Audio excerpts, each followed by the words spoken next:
നമസ്കാരം, എല്ലാവർക്കും മലയാളി വാർത്തയിലേക്ക് സ്വാഗതം. റഫേലും ഖാൻ യൂനിസിലും വടക്കൻ ഗസയിലും സ്ഥിതി കൂടുതൽ ഗുരുതരമാണ്. റഫേൽ കരയാക്രമണം ഉടൻ ആരംഭിക്കാൻ ഇസ്രയേൽ നീക്കം നടത്തുകയാണ്. റഫയ്ക്ക് നേരെ കൂടുതൽ ശക്തമായ ആക്രമണം അനിവാര്യമാണെന്ന സൂചന നൽകി ഇസ്രയേൽ പ്രധാനമന്ത്രി ബെഞ്ചമിൻ നെതന്യാഹു രംഗത്തെത്തി. അന്തർദേശീയ സമ്മർദ്ദങ്ങൾ അവഗണിച്ച് ഗാസയിൽ കൂട്ടക്കുരുതി തുടരാനാണ് ഇസ്രയേലിന്റെ നീക്കം. ഇസ്രയേൽ സുരക്ഷ ഉറപ്പാക്കാൻ ഉതകുന്ന എല്ലാ ലക്ഷ്യങ്ങളും നേടും വരെ ആക്രമണം തുടരുമെന്ന് പ്രധാനമന്ത്രി ബെഞ്ചമിൻ നെതന്യാഹു പറഞ്ഞു. ഹമാസിനെ അമർച്ച ചെയ്യാൻ റഫയ്ക്ക് നേരെയുള്ള ആക്രമണം ആവശ്യമാണ്. റഫേൽ നിന്ന് ഒഴിഞ്ഞു പോകുന്നവർക്ക് ഭക്ഷണവും സുരക്ഷയും നൽകുമെന്നും നെതന്യാഹു ഉറപ്പു നൽകി. എന്നാൽ പൊരുതിയാൽ ജയിക്കില്ലെന്ന് ഉറപ്പിച്ച ഹമാസുകൾ യുദ്ധം ഒഴിവാക്കാൻ മറ്റു മാർഗങ്ങൾ തേടുകയാണ്. ആസൂത്രിത കൂട്ടക്കുരുതി തടയാൻ ഉടൻ ഇടപെടണമെന്ന് UN-നോടും അന്താരാഷ്ട്ര കോടതിയോടും ഹമാസ് ഇതിനോടകം ആവശ്യപ്പെട്ടു കഴിഞ്ഞു. റഫേൽ കരയാക്രമണം ഇസ്രയേൽ ആരംഭിക്കുന്നത് അംഗീകരിക്കാനാകില്ലെന്ന് US ഉൾപ്പെടെ ലോകരാജ്യങ്ങൾ അറിയിച്ചിട്ടുണ്ട്. ഗാസയിലേക്ക് മുടക്കം കൂടാതെ സഹായം എത്തിക്കണമെന്ന UN അഭ്യർത്ഥനയും ഇസ്രായേൽ നടപ്പാക്കിയില്ല. ആകാശമാർഗം എത്തിച്ച സഹായം ശേഖരിക്കാൻ ശ്രമിച്ച 18 പലസ്തീനികൾ കഴിഞ്ഞ ദിവസം മുങ്ങി മരിച്ചത് ലോകത്തെയാകെ നടുങ്ങലിലാക്കി.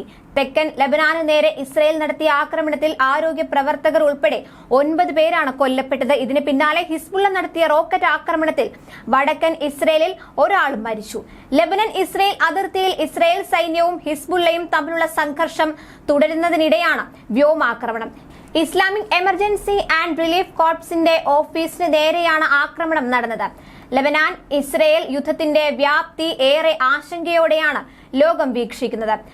രക്ഷാസമിതി പാസാക്കിയ പ്രമേയം തള്ളി പലസ്തീൻ ജനതയ്ക്കെതിരെ കൊടിയ ക്രൂരതകൾ തുടരുന്ന ഇസ്രയേലിനെ അമർച്ച ചെയ്യാൻ ഉടൻ ഇടപെടണമെന്ന് ഹമാസ് ആവശ്യപ്പെട്ടു. 24 മണിക്കൂറിനിടെ ഗാസയിലുടനീളം നടത്തിയ ആക്രമണങ്ങളിൽ കൊല്ലപ്പെട്ടത് 76 പേരാണ്. ഇതോടെ ഗാസയിൽ മരണസംഖ്യ 32,490 ഉയർന്നു.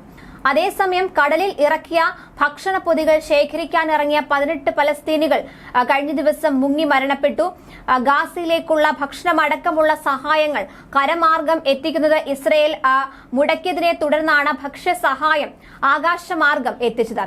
മെഡിറ്ററേനിയൻ കടലിൽ ഇറക്കിയ ഭക്ഷ്യക്കിറ്റുകൾ ശേഖരിക്കാനിറങ്ങിയ ആൾക്കൂട്ടമാണ് അപകടത്തിൽപ്പെട്ടത് എന്ന് ഗാസ ആരോഗ്യ മന്ത്രാലയം വ്യക്തമാക്കിയത്. 18 പേരുടെ മരണം റിപ്പോർട്ട് ചെയ്തതിന് പിന്നാലെ ഗാസയിലേക്ക് ആകാശമാർഗം ഭക്ഷണ കിറ്റുകൾ എത്തിക്കുന്നത് നിർത്തിവെക്കണമെന്ന് ഹമാസ് വിദേശ രാജ്യങ്ങളോട് ആവശ്യപ്പെടുകയുണ്ടായി. വെടിനിർത്തൽ നടപ്പാക്കണമെന്ന UN സുരക്ഷാ കൗൺസിലിന്റെ പ്രമേയം പാസാക്കിയ സാഹചര്യത്തിൽ കരമാർഗം കൂടുതൽ ട്രക്കുകൾ പ്രവേശിക്കാൻ അനുവദിക്കണമെന്നും ഹമാസ് ആവശ്യപ്പെട്ടിട്ടുണ്ട്. ന്യൂസ് ഡെസ്ക് മലയാളി വാർത്ത.